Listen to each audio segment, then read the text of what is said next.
Okay, today let's talk about the parts of a die line. What's a die line? Great question. I'm so glad you asked. Let's talk all about it. A die line is used by die cutting companies to make the wood and metal template that will be used to make the complex cuts that create our boxes. A pocket folder, like this one we see right here, is an example of a job that must be cut to size using a die line. The pockets and glue tabs of the pocket folder must be die cut to size. They cannot be trimmed using a regular paper cutter because that only makes straight cuts. We need these little edges to fold over and glue. This will be a glue flap. We need these side pockets, and those are rounded. So, it needs to make special cuts. So that is your die line. Typically, there are 8 components to a die line. The first up is the trim line. The trim line is the actual size of your final piece that will be cut and folded. This is the basis of your physical package design and is typically created with a white fill and a red or hot pink stroke. You can adjust the color of the stroke, but this red line here, this would be how your package is cut and end up looking like this. Okay, so this directly correlates to that. Okay, then you have your bleed line. The bleed line is placed outside the trim line and acts as a safety net for any artwork that will extend to the edge of the trim line. The bleed area is printed, but it will be trimmed off according to the trim line. Usually the bleed line should be placed at 1/8 of an inch from the trim line equidistantly around the package. However, depending on your printer or the size of your package, you might need to increase your bleed width. So we do a bleed because sometimes printing lines are not exact, and what you'll end up is with like a white halo around something that should have all of this purple go to the edge, and we don't want that. So always pull bleeds on all of your artwork, whether it's a box or just a printed piece. If you're printing, you should pull bleeds. Okay, your live area or your safe zone is number 3.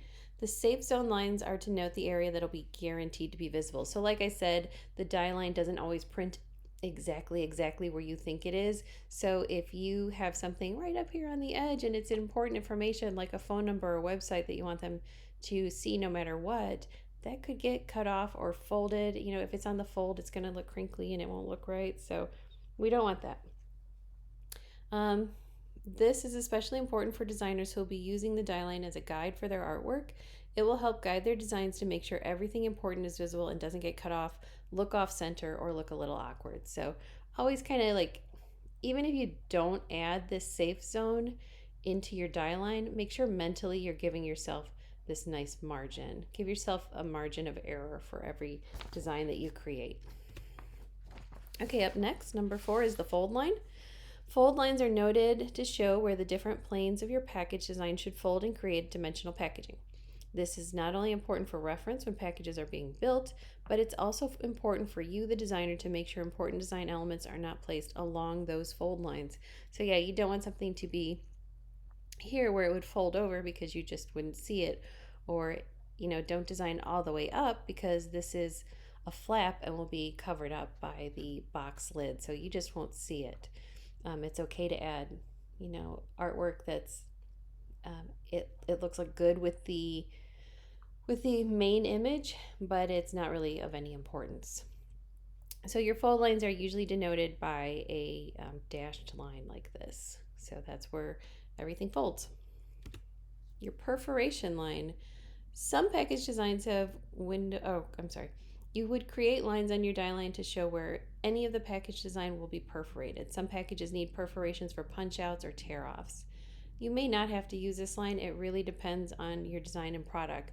So for instance, if we were using or designing tissue boxes, all the tissues stay in the box and then you rip off this top panel here, you rip that off and then the tissues come out. So that would be why you would need those perforation lines. They stay there until the consumer pulls it off. Then we have interior die cut lines. Some package designs have windows or cutout areas.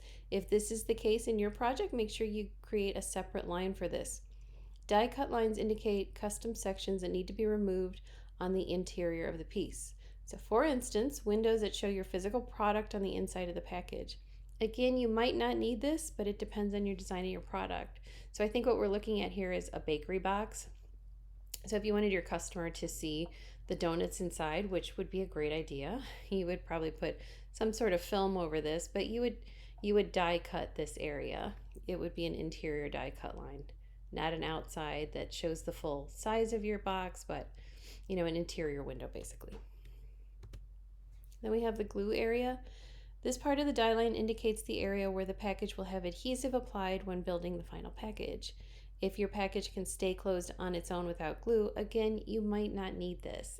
Some things do, like gum packaging needs a glue panel. So make sure you always call it out so they're not slapping gum on your art, or gum, so they're not slapping glue over on your artwork. It should be called out in a special place where there should be no artwork, only glue. And last but not least, every single die line needs a legend. You might have noticed from looking at all these different die lines, nobody makes a die line the exact same way. It can be confusing. So in order to communicate effectively with your printer or box manufacturer, you need to create a legend that will label all of the different areas of your die line. So if you want something to be cut, you do it. See, this person has it all with straight lines but different colors. If I am folding something, I always use a dashed line. When I do art bleeds, I would do like a dotted line. So, and then my glue looks something like this usually.